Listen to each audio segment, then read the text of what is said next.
Thank you for watching Conscious Consumer Network. The live stream broadcast is free to view. You can pause and rewind live broadcasts to catch up, or view shows at a later date by accessing our free archives of all shows. Check out our broadcast guide to see what's on.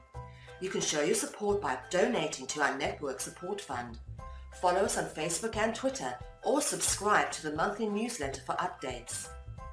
We thank you for supporting free and independent media. The mainstream media and international community have largely ignored the atrocities and genocide that is going on in my home country of South Africa.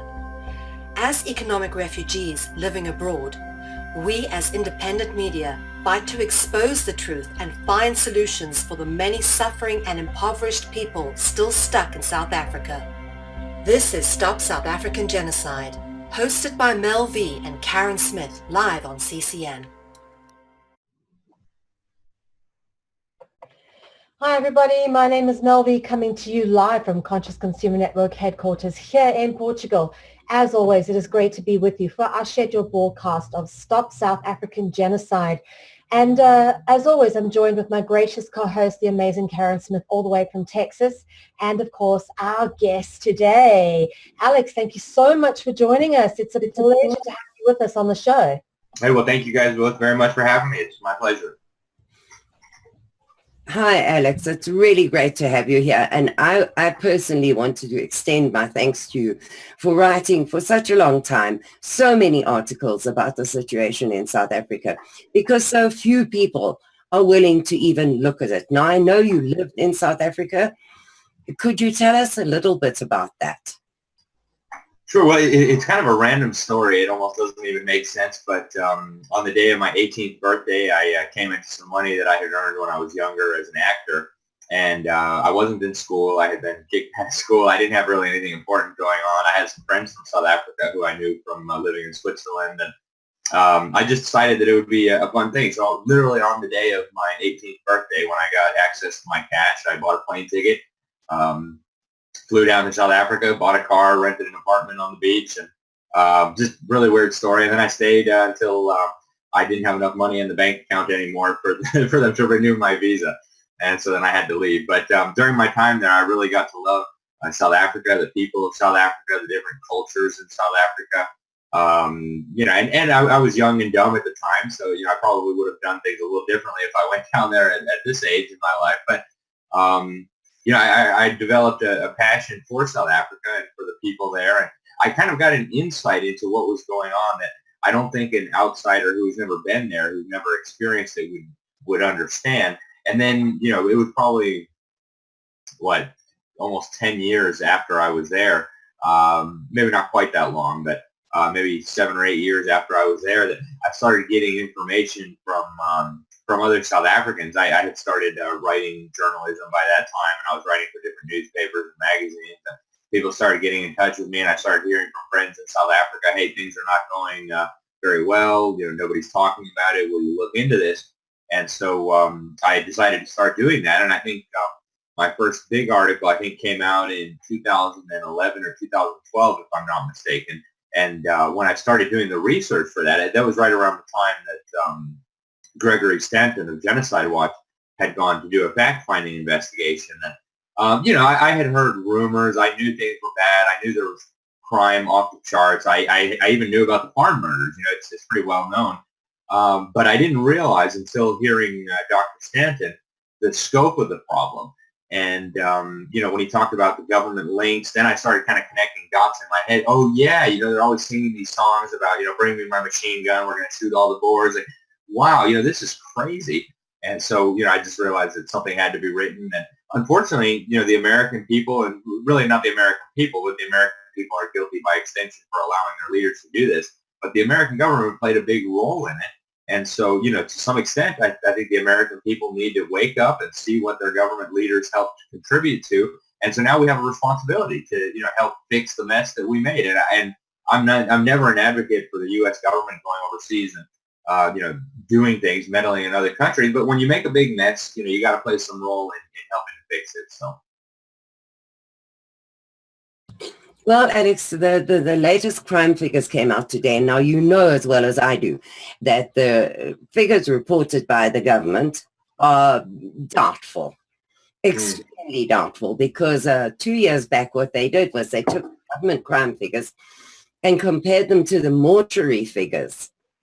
And the difference was about 100% on murder alone. The bodies in the mortuaries that the government were putting on the death certificates, death by natural causes, stabbed 13 times and shot and burnt, natural causes. It was sheer old age that killed you. Those things, they just didn't match up. So nobody has taken that very much further. But if you take today's crime figures that were released, there are 2 murders per hour in South Africa and over 100 rapes per hour in South Africa. Now, it defies understanding why the world media is refusing to report on this. I can understand that there's an embargo in South Africa or there's an embargo in Europe, but the whole world sitting by in silence, they know about this. Alex, you said so yourself in your opening remarks. They know about the farm murders. They maybe don't realize the scope of them, but they know about it.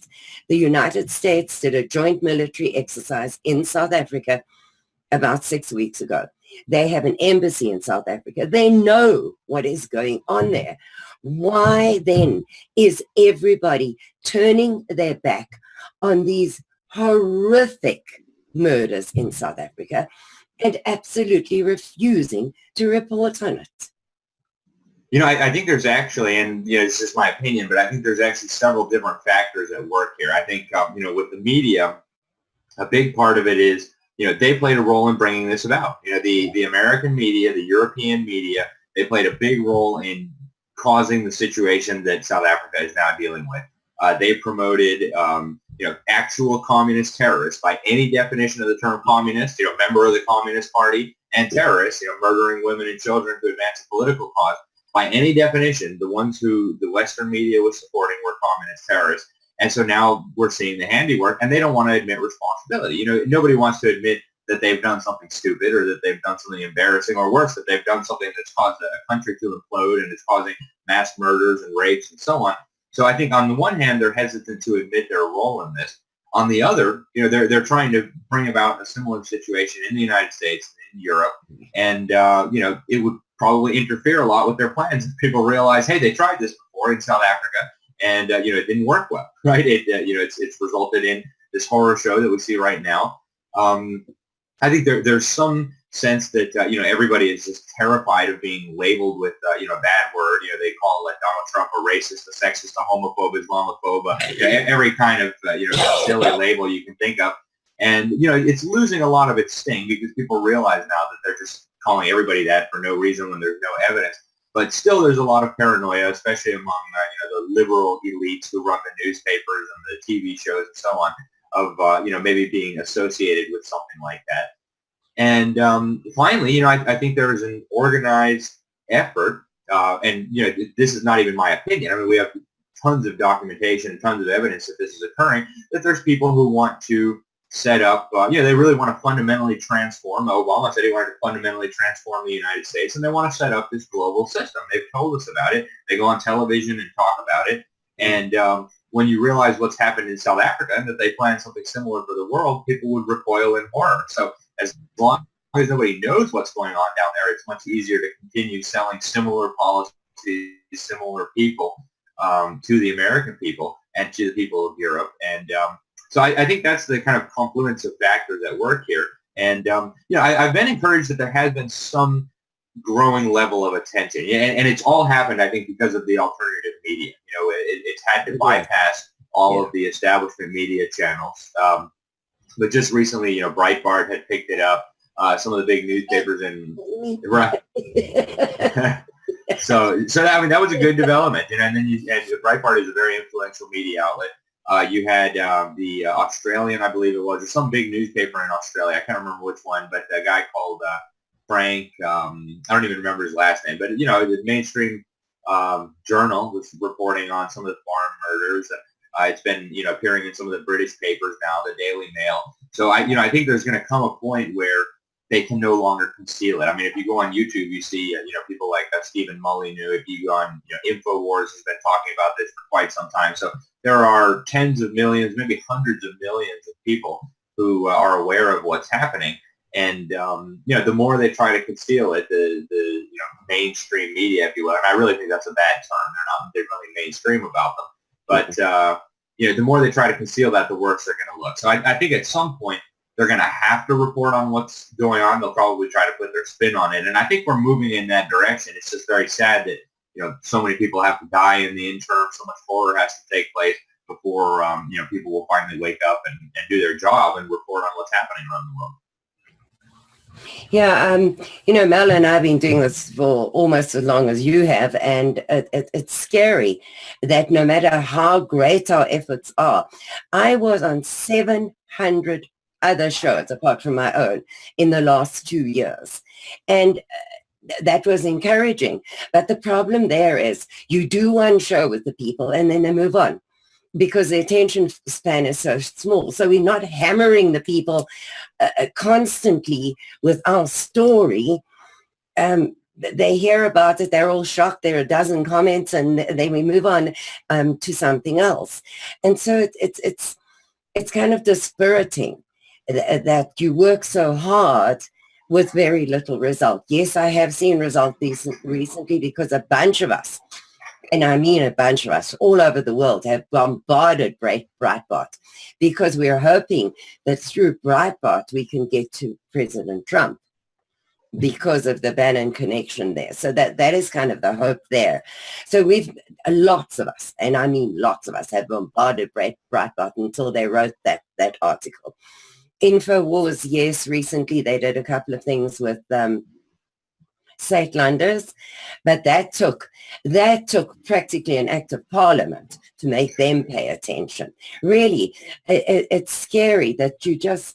Well, and I'll tell you something also, Karen. I know a lot of these people. I'm a regular guest on InfoWars, and a lot of my colleagues are. I went on Michael Savage, one of the biggest radio hosts in America, and talked about this.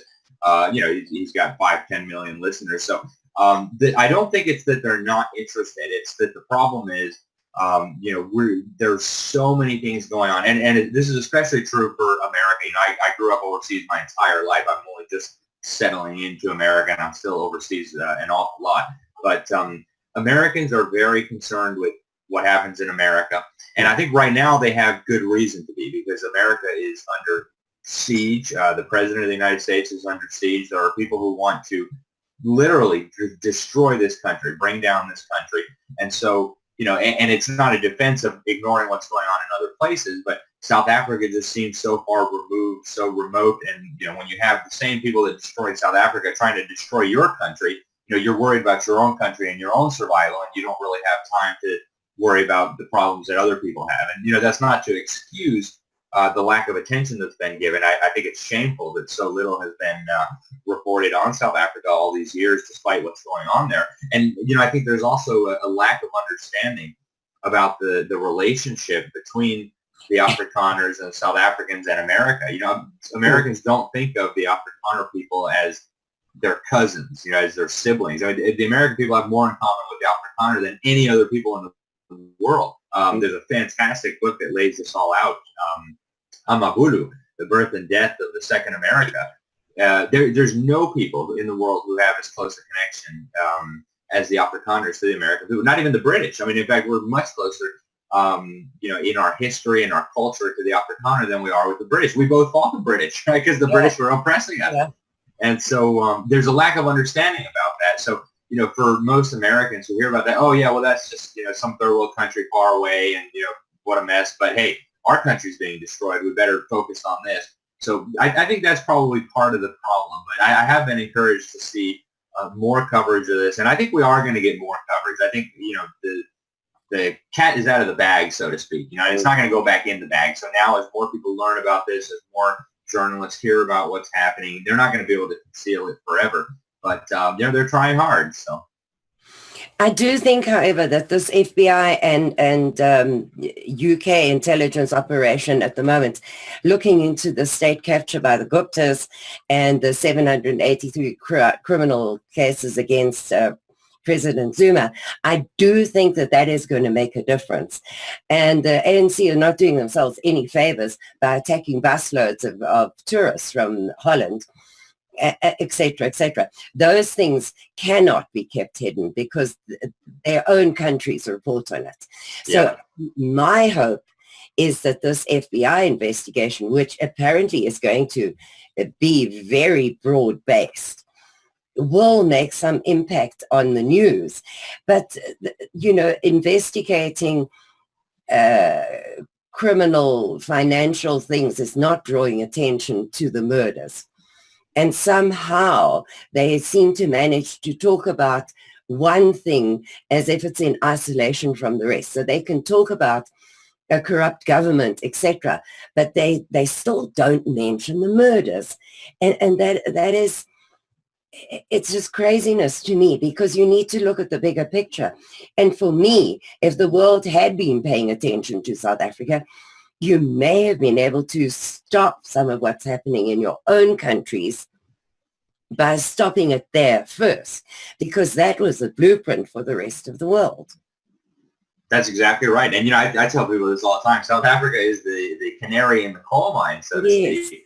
You know, and when you see that South Africa is sick, it's, you know, it's kind of like a microcosm for what's happening to Western civilization. And I really see it that way. In fact, I recently contributed a chapter to a book about Obama, and, you know, Obama used to brag all the time that South Africa is what got him involved in politics in the first place. I mean, if you look at South Africa, it's like a mini version of what they want to do to the rest of the world. And if you look at the Afrikaner people as a kind of a microcosm for Western civilization, you know, Christianity, ordered liberty, rule of law, Western-style civilization and culture, we're dealing with the exact same problem. It's just on a micro scale. And in South Africa, they tried this, you know, multiculturalism, the rainbow thing, where everybody's going to live under the same government. And what we see is that the remnants of that Western civilization are under threat like never before. You know, the church is under attack. And, you know, when you scale that up to the whole world, we're dealing with the same thing. They're trying to set up, you know, a multicultural global governing type of system in which Western civilization and what's left of Christendom is not expected to survive. At least that's what these people are orchestrating, this hope. And so, you know, I've written on this pretty extensively. I think the American people need to learn a lot of lessons from what's happened there. And that's not to say that, you know, we just learn the lessons and say, all right, bye, South Africa, you know, good to know you. We need to learn the lessons and then worry about, you know, what are we going to do to help clean up the mess over there that we've made. So. And it is a terrible, terrible mess. I mean, I look at this every day because in order to report on it, you have to know what's happening. So I'm in close contact with a lot of people in South Africa. Mel and I have interviewed some influential South Africans who are equally desperate to make the world pay attention. Because, as we've just said, if you had paid attention to South Africa, instead of let it drop off the map in 1994, it's as if it fell into the sea and disappeared. The silence surrounding it has been deafening. If they had looked at the slow progression of events in South Africa, they could have stopped. Or if they'd stopped it in South Africa, it may not have spread. That's kind of my feeling.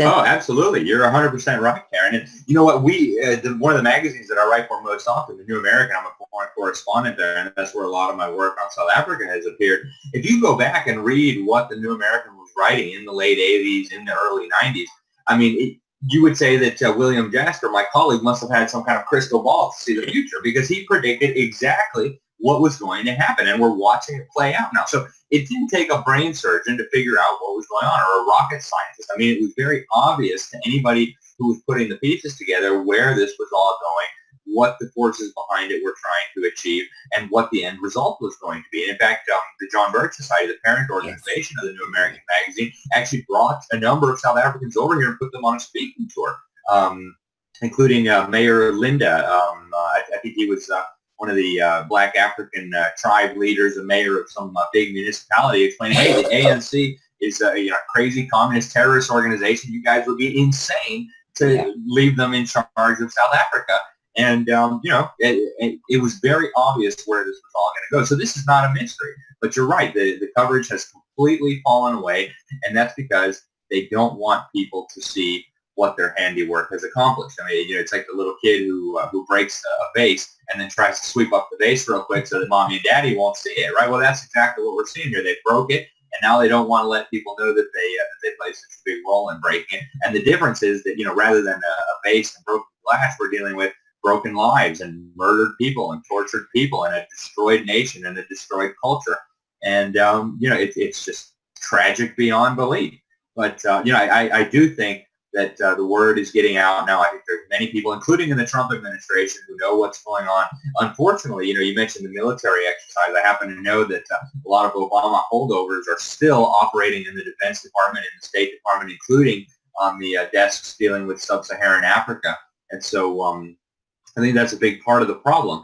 But there are people within the Trump administration who know what's going on, who are concerned about what's going on, and I think we need to keep pushing to get something done about this. And even just speaking out about it would be a good first step, because the newspapers can't ignore it when the President of the United States is saying something.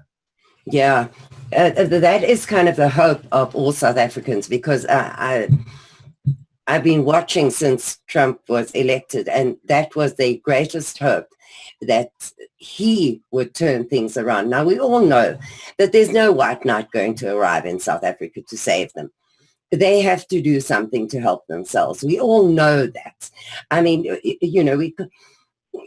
I don't see NATO or some such force rushing in there to save the whites, because it's going to be a political nightmare for everybody. I do understand that, and I think South Africans at heart understand that as well. But we do need some, even if it's only moral support from people around the world, to say, look, this is wrong. This is totally wrong what you're doing. So now from there, I want to lead into something that I know you know about, but the world is also not reporting on. So on the 24th of September, the king of the Khoisan, King Kubaha Cornelius III, stood up in front of the walls of the castle in Cape Town and seceded from South Africa. If Mel and I had not organized a live feed of that, there would be absolutely no record of it outside of South Africa. Not a word. The South African press are not talking about it, but they've been told not to. As far as I understand it, the ANC is hoping that if silence reigns, it'll all just go away. But our hope was that the alternate media at least would pick up on this and speak about it. Silence. And no matter who we've contacted and asked, including Stefan Molyneux, to please say something about this, because he has great influence in the alternative media. Not a word. So far, Jeff Renz, Alfred, I can't pronounce his surname, and ourselves are the only ones so far that Mel's laughing at me. that would be Alfred Lambermont Weber. I just want to make sure that we mention him, because he's an old and dear friend. But yes. He's got a big audience, and we obviously have had his legal opinion as well. He studied law at Yale University in several tribunals, so he's legally qualified to look at this information and say, whether it's validated under international law or not. And he, like Professor Nagin, have validated this Khoisan claim to the sovereignty of the nation, and he has in fact the legal right to secede. So that's where we sit with that. I didn't want to mangle his surname because it's so rude, and I just can't pronounce it. I'm sorry. Yeah, well, it's an interesting situation. Now, I have not reported on it either yet. I've reached out to a good number of people, and a good number of people have reached out to me about it on both sides, saying, hey, this is a good idea, or hey, this is not a good idea. As a journalist who's supposed to report on the news, I can't take a position, but in my personal capacity, I do think secession may be one of the only viable options to help, preserve what's what's left of the Afrikaner culture and the Afrikaner people. I've talked to good friends who are South African who want to, organize a referendum where there would be some kind of legal vote, under, I think it's Article 208 of the Constitution and so on. So, it's hard to really determine what's going on. I have been just shocked that nobody has really talked about, what the king there had said during his speech. Yeah, it sounds newsworthy to me. I've just kind of been taking a wait and see position and see where the chips fall before, jumping in here. But, it is pretty shocking that a development like that has not received any coverage. And, I guess we'll have to see where it goes. But, there's one guy whose opinion I value very, very highly, the author, South African, Afrikaner, the author of Amambulu that I mentioned earlier. Yeah. And I learned more in that book about South Africa than I learned in everything else I read about South Africa combined. I mean, it's just, I can't recommend the book highly enough. He and I have a couple of minor disagreements on a few things. We both have different opinions on George H.W. Bush, for example. But I think he likes George Bush because he put Mandela on the terrorist list quite properly, and the ANC. I have pretty strong differences of opinion with George H.W. Bush because he went on television and told us he was building a new world order in which the UN's peacekeeping forces were going to enforce the vision of the UN's founders, who, of course, were Joseph Stalin, the mass-murdering maniac, Alger Hiss, the Soviet spy in the United States, who served as first Secretary General. But our differences of opinion aside, I get so many emails from South Africans who read my article. They say, oh, my goodness, I have kids. I'm terrified. We don't have money to get out of the country, or we can't go to any country. What should I do? And I have no idea. I'm just a guy who just spent a little bit of time there and has some friends there. And so I call him up and, what do I tell these people? He said, tell them, get to the Western Cape, go to the Western Cape, whether you have to leave your farm and even if you can't sell it, get over there because, and I know a lot of Afrikaners are horrified to hear this, especially the Boers, no way, because he says, hey, the Great Trek was a strategic mistake, and it's going to cost a lot to finally recognize that. But what the only chance that the Afrikaner has for survival is to congregate in the Western Cape and to declare independence formally and legally before and as I understand it, the ANC is now shipping in Xhosa and others by the busload as quickly as they can to make sure that if and when there is a referendum, the numbers aren't going to be there anymore to secede. So, the clock is ticking. It's, it's a horrible situation. There really are no good solutions to this. I mean, there is no solution that we're going to say everything's going to work out just fine if we do that. There is none. It's just, it's a terrible situation all around. It's, there is no good way out of this, but that was what he told me. Tell people when they contact you, get to the Western Cape, and, if you have to sell your farm or if you can't sell your farm, doesn't matter, what means more to you, your life or your farm, get to the Western Cape. And a lot of people don't want to hear that. They say, well, my great-great-grandpa settled this land, and there's no way I'm leaving. This is my land. Okay, I don't know what more to tell you. I sympathize like you can't imagine it. It's like someone telling me you got to leave Florida, right? Well, what? My ancestors had come from Florida. I'm not going anywhere. But it's I think he's got a point. He is an Afrikaner. He loves the Afrikaner like nobody else. I mean, he understands their history and their culture better than anybody I've ever met. And so that's his advice. And it just as an outsider looking in, I say that advice sounds pretty sensible to me. And he also says if you can get out and, that's what you want to do, that might not be a bad idea because things look really terrible. But, that's another thing. How can you tell somebody whose ancestors have been there for 300, 400 years, hey, you got to go. Where are you going to go to? It's just a terrible situation. In 1 second, I'm going to go and fetch the book and just hold it up to give it a plug. Oh, do you have a copy? Oh, I have one. I do. If you would talk about, while I go fetch it, it'll only take me a second. If you would talk about why the rest of the world will not let them in, because even if they want to leave, they can't, because they can't get immigration visas somewhere else. Apart from the ones who are in the camps who don't have money, who couldn't do it anyway. The rest of them, the people who have money, either have money offshore and are visa in their passport already, so they can leave at the drop of the hat, or have left. The ones remaining behind cannot leave because no one will take them. Yeah. And, that's another travesty. And it's something that I've been concerned about for a long time. The U.S. government will admit just about anybody as a refugee. You could be a gangbanger from Central America covered with tattoos on your face. Say, oh, I'm 17. I'm a child. And, oh, okay, we'll step right in here. We'll get you a tax-funded apartment, tax-funded health care. We'll put you in school with actual 17-year-olds. And, this is the situation now in most of the West. Sweden, Germany, the Netherlands, Belgium. They'll take anybody from any part of the world, totally alien cultures. You might hate Western culture, Christianity, etc. And they'll roll out the welcome mat and pour out the tax-funded benefits. But then for some reason, the Afrikaners, nope, no such luck, right? They won't take them.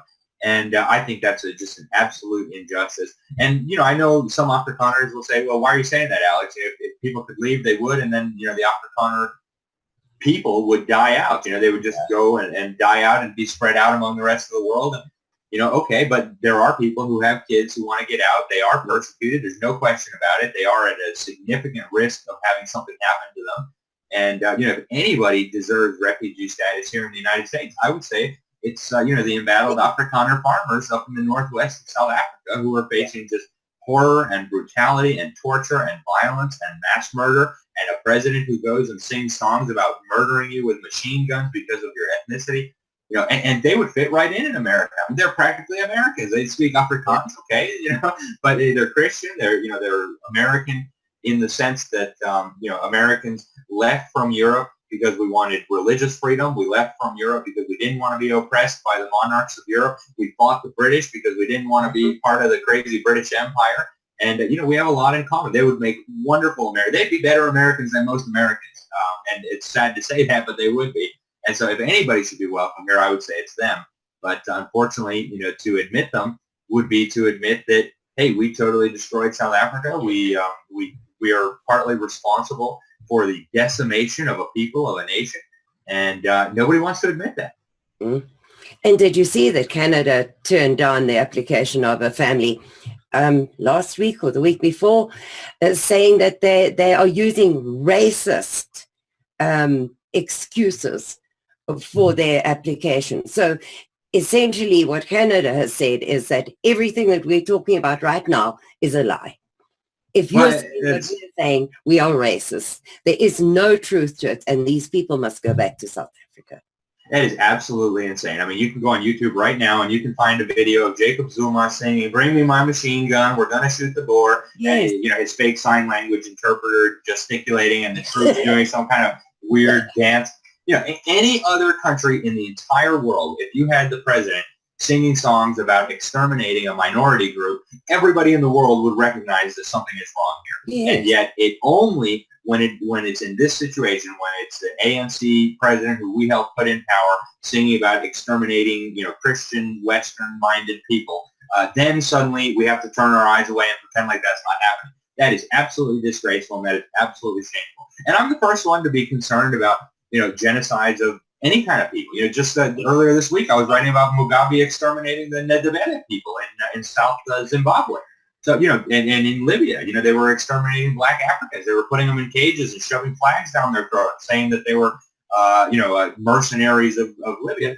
So it's not that this is the only problem in the world, but it's that there's an incredible double standard. There's incredible hypocrisy here.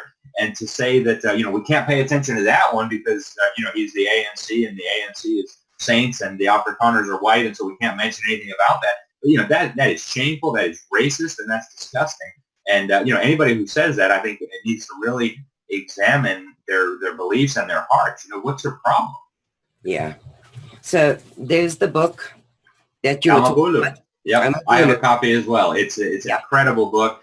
It's a long read. It's so good. I did a review of it, so if people want to read my review before going out and buying the book, that's available at thenewamerican.com. It's called What Americans Must Learn from the Death of South Africa, something like that. Yes. And, you'll get kind of my very, very condensed summary of this incredible book. And, for people to understand, it's not just a history book. I mean, it is, in a sense, a history book, and it brings you up all the way to the present time.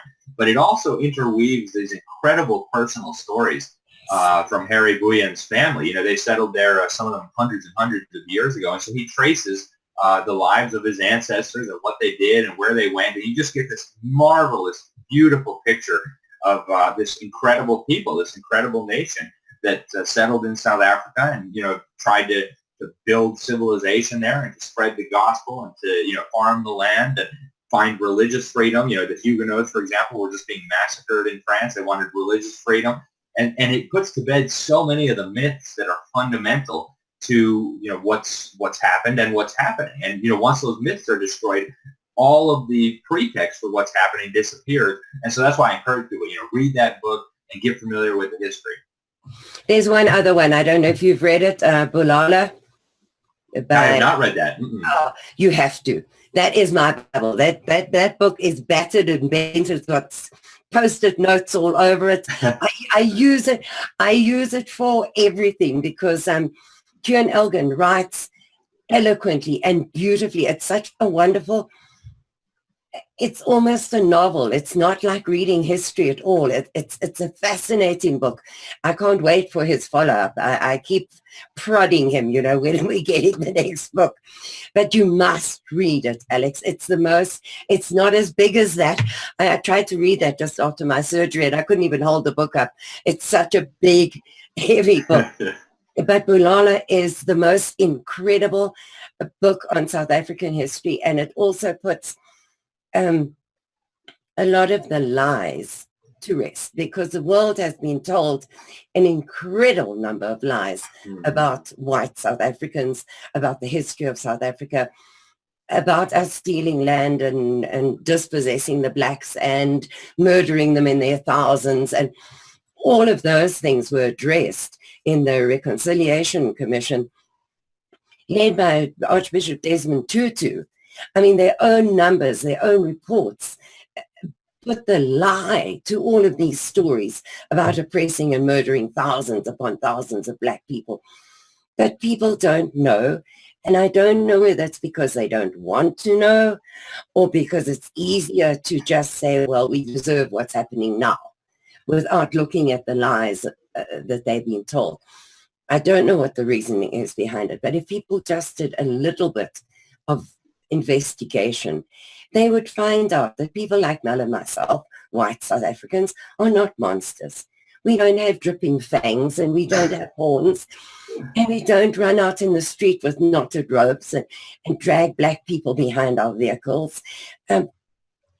We're people just like everybody else. Yeah. We're concerned. You know, I think I can't think of any people in my lifetime, in recent memory, who have been demonized in the way that the Afrikaners have. Yes. And it's so unfair. You know, I know many of them. They're such wonderful people. I had such a great time in South Africa getting to know them. I mean, they are, again, just like Americans. You know, find a random farmer in Iowa or Kansas, you know, good Christian people who, you know, want what's best for everybody. I mean, it's a marvelous people. I just absolutely love the Afrikaner and the demonization of them. You know, it seems to be a normal thing. You know, good people have to be demonized and constantly attacked, and bad people get painted as some kind of heroes. You know, and I think what happened in South Africa is a perfect example of that. Yes. And you know, they painted actual communist terrorists as if they were some kind of heroic liberators fighting for justice. And you know, and we see the results of founding policy based on absolute lies. Now it's so tragic. And, you know, I think the demonization of the Afrikaners has been so unfair and so evil. It breaks my heart. And, you know, they're doing the same thing to Americans now around the world. Yeah. And you know, I grew up overseas, so I noticed this. And already we were pretty hated. But, you know, it's getting worse and worse. They're making, you know, regular, everyday Americans look like some kind of monsters. And, you know, they paint our police as just racist yahoos going around killing black people. And it's just not true. That's not an accurate picture of Americans or our police. But, you know, we're seeing the same process take place, and they're using it against Americans, too. You know, trying to send everybody on a guilt trip, and, oh, yeah, we'll be happy for you to dismantle our country and take down our statues and erase our culture and demonize the founders of our country. You know, and it's based on lies. It's just incredible that they've gotten away with it. But even that, Alex, even that started in South Africa. It started with Rhodes Must Fall, and those statues having feces thrown at them and being pulled down. And there was a little stir in England about it because it spread to Rhodes University there, spread by as a black scholar on a Rhodes Scholarship. So he was benefiting from this whole thing, but he started the fuss at Rhodes University. So yes, it spread a little. The world commented a little because it had spread to Britain, but then it went quiet again. Now you're having the exact same thing here. You're having them burning classrooms, you're having them burning books, you're having them burning pictures, pulling down statues. It all started in South Africa. Yep. And when I saw it happening in South Africa, I knew it was coming. It was a couple of years ago, I think, that I started getting emails from people in South Africa. Hey, look, they're attacking statues. They're throwing paint at them, demanding that they all take down all the statues, stop teaching it. Even Afrikaans universities can't teach in Afrikaans anymore. Yes. And I said, that is coming to America. I'm sure of it. And then, like night follows day, there it was. And I suspect, they've perfected their strategy. They'll probably be even more effective in trying to use it in the United States.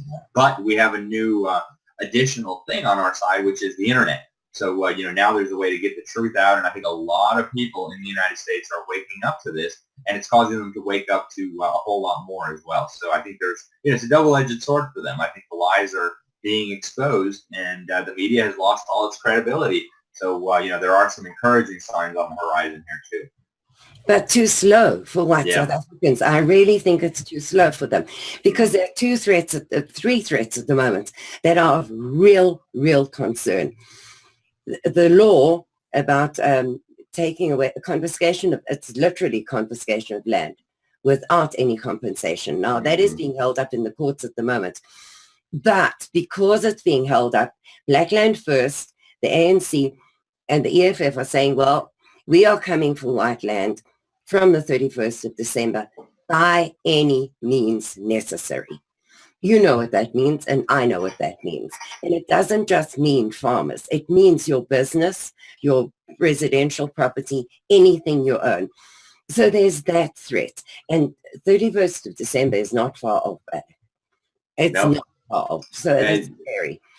It is. And then there are rumors of a threat from the 28th of this month, which is Saturday, to start killing 4,000 whites per night in South Africa.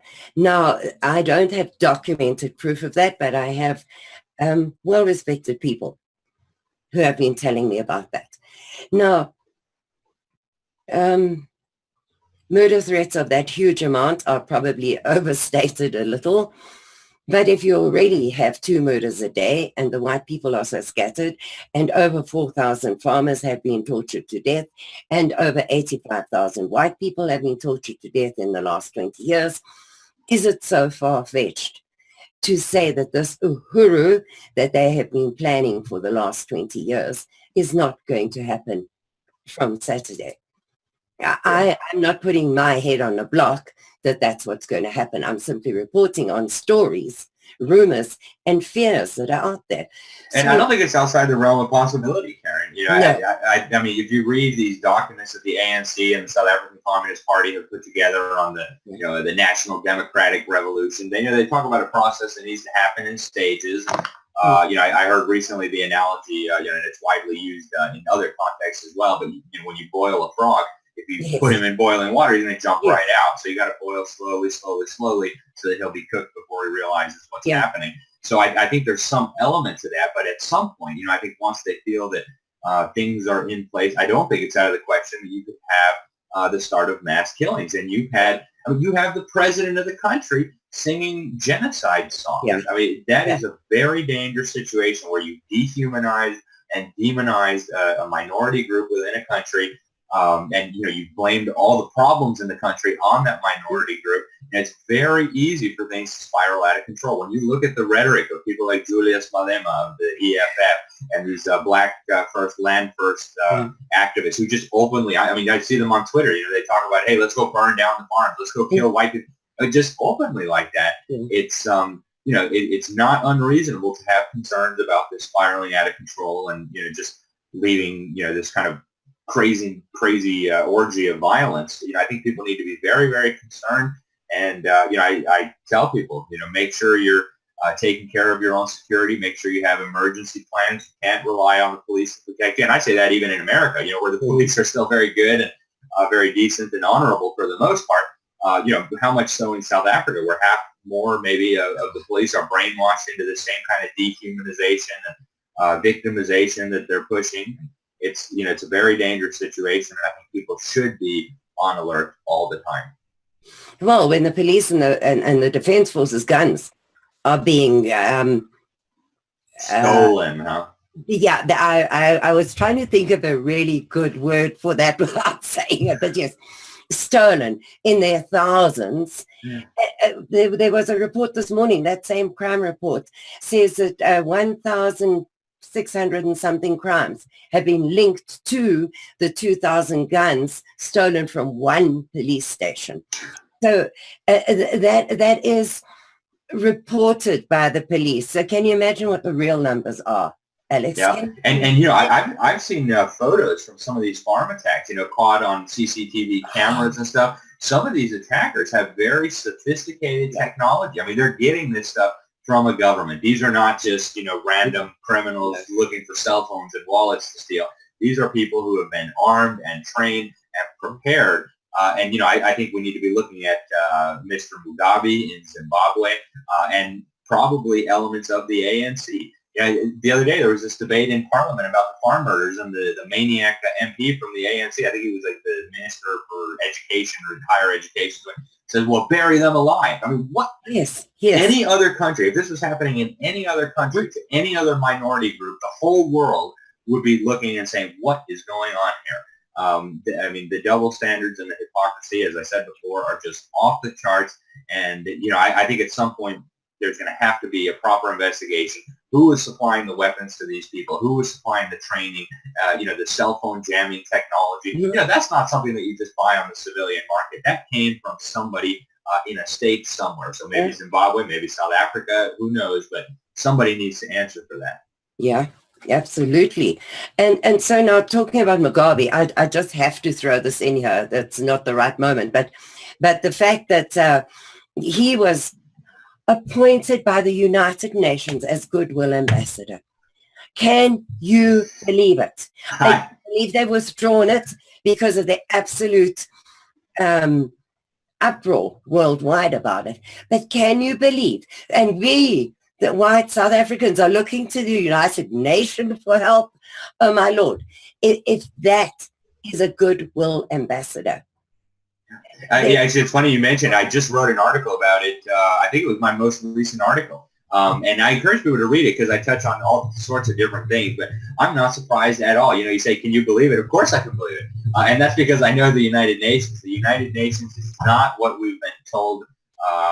It is, in fact, I call it the Dictators Club. And that's a short summary of it. But it is a tool of very, very wicked people to try to build up, in simple terms, a totalitarian global system. Yes. And they go on television and they talk about it. George H.W. Bush, we were talking about earlier, talked about it. Anybody who's expecting help from the United Nations, stop, right? It's not going to come ever. If anything, the United Nations will be used as a tool to help destroy you and your liberty and your children and your family and your church. And so, do not look to the United Nations for any kind of assistance with anything. Again, and it was incredible to me. What was interesting to me was this World Health Organization. They seemed to think that this was all totally normal. So they live in this kind of bubble where it's just a normal thing that a communist head of a UN agency would appoint a mass murdering, genocidal communist dictator. And, Mugabe, he's an evil man, and he, of course, he did an ethnic cleansing campaign of the whites, but people forget he waged a genocide against fellow black Africans too, the Ndebele people in southern Zimbabwe. When he took power, he murdered tens of thousands of them as part of an extermination campaign. So, even if you hate white people, even if that's your thing, he murders black people by the tens of thousands too.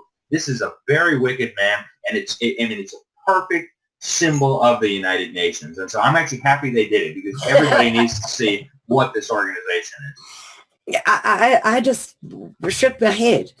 I mean, who in their right mind could think that old cadaver is the right person? I don't know. I don't know, Alex. The world is crazy. It is. But we have an obligation. And more than that, it's not even a duty. It's an absolute driven thing to save these people in South Africa. And I have scratched my head for a couple of years now on how to get a louder voice. And that's why I'm so glad you joined us today, because the three of us together can surely put our heads together and find a way to attract attention, because time is desperately short for these people. If they are not willing to give up their farms in northern South Africa and go to the Western Cape and join the secession of the Khoi King, if they're not willing to do that, which I can understand, it's a hell of a big thing on trust to just block your doors and walk away. I do understand that. I really do. But if they're not willing to do that, what can we as voices outside of South Africa do to help them that we haven't done already? Well, and I get asked this a fair amount as well. And I think the most important thing that, say, an average American could be doing on this is helping to raise awareness of it. Send emails to your member of Congress, send emails to your local newspaper, send letters to the editor for your local newspaper, contact any journalists who are on the Africa beat. And there's, an increasing number of articles out there with the documentation. Send the videos of Gregory Stanton after his fact-finding mission. I mean, this stuff is irrefutable. There's literally no factual or logical argument that would contradict, the fact that there's an ongoing tragedy that's fixing to get a lot worse if people don't get involved. And so I say, to every American, hey, these people are your cousins. These people are just like you, and these people are only a couple decades ahead of what's going to happen to you if you don't get busy. And so I tell Americans, there's a lot you can do. An average American has far more influence than, an average person in China or in Russia or in Kazakhstan or in Congo. So use that influence. You have money, you have a voice, you have access to the internet, you have your own circle of influence, you have, your elected representatives. There's so much that we could be doing. And for South Africans, I know there are still some who have their head in the sand and, they want to believe the fake news propaganda that, everything's fine. And, if you don't think everything's fine, then there's something wrong with you. Get your head out of the sand if that's you. I know there's not too many of those left. I think even the ones who don't say anything are starting to realize.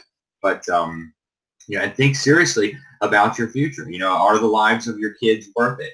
And I don't know what to tell you to do. As a journalist, it's not even my place to tell you what to do. But do something. Don't just be a victim lying in wait, for whatever's going to come. Make sure you're preparing. And I know there are preparedness groups in South Africa. I interviewed some of the Swedenlanders before they came for their America tour. And, they're doing what a lot of Americans are doing and what I think a lot more people around the world should be doing. And that is preparing for disasters in, the best way possible, in a way that doesn't suggest that, you're going to be a combatant in some sort of war. But certainly, everyone has a right to self-defense. And, just make sure that you're safe and that your family's safe. And, I do think that there is something to the advice that Harry Booyens has, and that is, get to the Western Cape if you can. It's, if the Afrikaner nation is going to survive, it's going to be in the Western Cape. And so, try to think about that at the very least. Yeah. So there's one other thing that we haven't touched on that is very, very dear to my heart, is the dispossessed white South Africans, the ones in the camps. The numbers are increasing by the day, and the resources available to them are decreasing by the day, because less and less white South Africans have got jobs, so they cannot contribute. That companies may not contribute to white-only charities. So these people are becoming I can't even think of a word for it. They are irrelevant to the world. They're irrelevant to South Africa. They live on garbage heaps. They have no future. Their children are not being educated. They are going to starve to death, literally, because of the bad conditions in South Africa. You know, the water shortages in the Cape.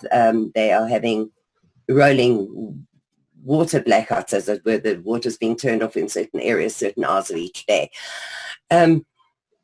The farmers are practically non-existent. Of the 35,000 remaining farms in South Africa, 20,000 are on the market. They'll never get sold, but they're on the market because they're terrified of them being taken with no compensation. So things for these people look very, very bleak. And South Africans can contribute clothes and blankets and furniture, but they cannot contribute food or money. And the one supply through PayPal donations has been cut off recently to these people. So now what? How do we keep these dispossessed white people, of whom we believe there are 1,300,000 and more children? How do we now set about helping those people stay alive and get to the Cape? It's a third of the white population are in these circumstances. And the ANC has very successfully made it impossible to help them. Yeah. It's just so sad, and I don't even know. I don't have a good answer to that. I know there's, I spoke with a woman, I think earlier this year, what was her last name? Dupree's or Dupree? The Oxley Dupree, yes. Yeah, exactly. Yeah. And she was doing some amazing work there trying to help them. And, praise God for all the charitable people who are willing to do what they can to help out. But I don't even think it's possible for an American to donate to a charity that would be involved in this. As you mentioned, the ANC is trying to shut it all down. This is, of course, a deliberate policy by the ANC, right? They've instituted racist laws that prevent these people from being able to lawfully support themselves. They can't own businesses. They can't get a job. They can't even access welfare in many cases. And, this is a deliberate policy. The government has done this on purpose, and they're now trying to block off all the avenues for people to even help these people. Yeah. And, again, in any other country, under any other circumstance, this would be recognized instantly by everyone as an atrocity being perpetrated. And yet we're not even supposed to talk about what's happening in South Africa. It's tragic beyond belief. And, I think people need to raise awareness about it, and that's not enough. People need to do what they can, but not being on the ground on South Africa, I really don't even have good advice to give people who want to help these people, because I don't even know how it's possible at this point. Well, there are very few charities that help with this. There's a Miljoenstemmer for Steve. There's the Lee Oxley Dupree's. There's this VUS Foundation. There are very few, and very few of them trustworthy, put it that way, because there are a large number of people who are trying to get rich off of this misery. So the donations go where they shouldn't go. Let's put it that way. So I don't know how to help. We raised money for the South African Family Relief to buy a farm. They had rescued 8 people that were living on the farm with them, but now they have no food. They're cooking over fires again because they haven't got money for gas. They haven't got money for their generator. They haven't got money for anything. And I'm kind of at my wit's end now, because the number of dispossessed whites is going to rise exponentially by the end of the year. 58,000 jobs lost this year already, due to be 1 million by the end of the year. Now, obviously not all of those are white people, but the black people do get government support. The whites don't.